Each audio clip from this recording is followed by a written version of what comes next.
Yayın sonunda Qarabağa Nikol Paşinyan gəldi. Mən onu ordu bölmələrinə qədər müşahidə etmişəm.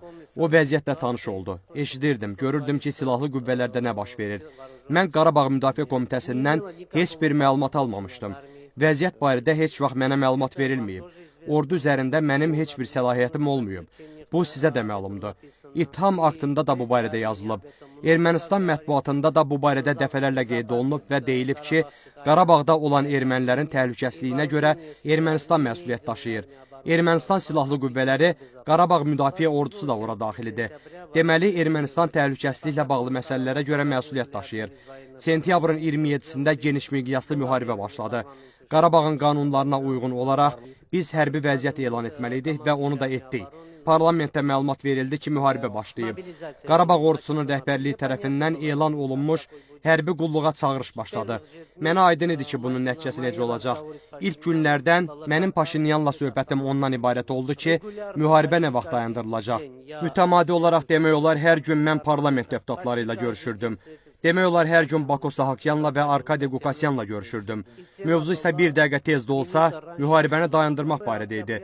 Oktyabrın 2-sində mənim bəyanatım oldu ki, orduda heç bir səlahiyyətim yoxdur və yaxşısı bu olardı ki, mən də bir əsgər kimi qoşulardım sıraya. Mən öz postumu, ofisimi tərk etdim və ön cəbhəyə getdim. Mən ön cəbhədə əlbəttə ki, ola bilməzdim. Çünki orada hərbi əməliyyatlar gedirdi.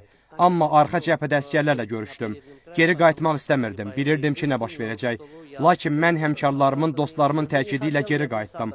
Həmin gün Azərbaycanın dərinliklərində hərbi obyektlərə zərbələr endirmək barədə qərar qəbul olunmuşdu. Raket və yaxud da artilleriya qurğularından. Əsasən siyasi hərbi vertikal Qarabağ Müdafiə Ordusunun qərargah rəisindən başlayırdı. Yuxarıdan aşağı, Levon Mnatsakanyanın bir qədər əvvəl verdiyi ifadələrdən artıq mənə aydın oldu ki, istintaqın xəbəri var ki, o hansı səlahiyyətlərə malik idi və nə edə bilərdi.